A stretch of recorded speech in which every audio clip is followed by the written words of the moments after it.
Go ahead. Okay, on our last clue, what we did was we put our print squares together, we marked the back, we made half square triangles out of those print squares, and we've squared them up. So now you should have all of your squares done. You should have your print squares sewn together and squared up. You should have your background and print squares all sewn together and squared up. And I had you previously in the very first step set aside background squares that you squared up to either 9.5 or 4.5. That is all the sewing you have to do. Now the fun begins. Now what we're going to do is we're going to lay out our quilt top. Okay. Some of you may have already made this. It's a pretty cool quilt.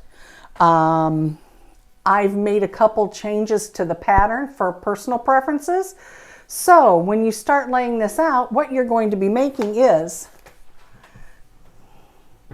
you're going to be making a carpenter star quilt. This is the diagram on how you put your blocks together. When a block is colored on one side and blank on the other, that's one of your background fabric to print fabrics. These empty blocks here are your 9.5 or 4.5 white blocks. These blocks here are your color to color blocks. There's one here, one here, one here, one here, and then you have some color to color blocks here in your star in the middle.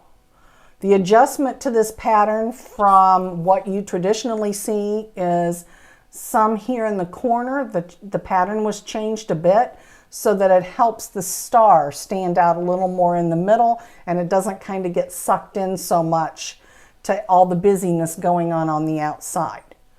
So there is your layout. And if Marilyn turns around, you can see that I've begun to lay out some of my blocks on my design wall as I've got them sewn. And here's the big reveal. Oops, Oh, you see my Jenny box there. What, the red is your Jenny box? That's my Jenny Christmas box. Oh, okay.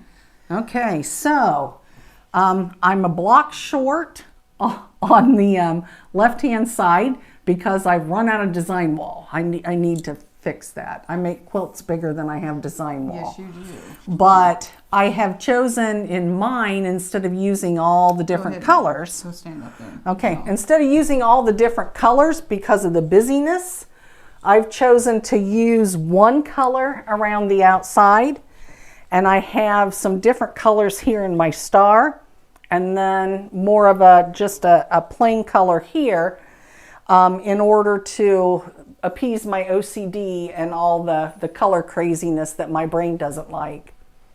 But you notice though that these are they're different. They're not the same. No. This is what she was showing in the demonstration. Yes, these were already done. These were from a previous, my first try at a carpenter star, when I had all of the blocks and they were just too many colors and too much for me to handle.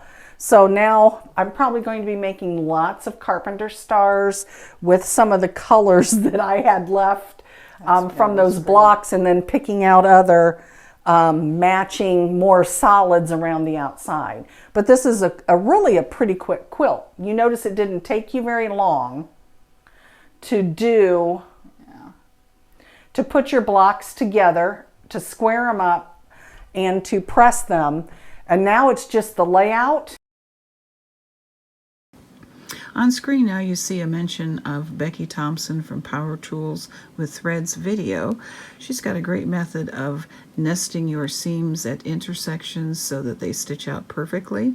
I highly recommend watching it if you have problems in this area. And then I'm showing, I think, 3 different versions of how I arranged my half square triangles in the carpenter star and what final version I chose. And then there'll be more in the last step. See you soon.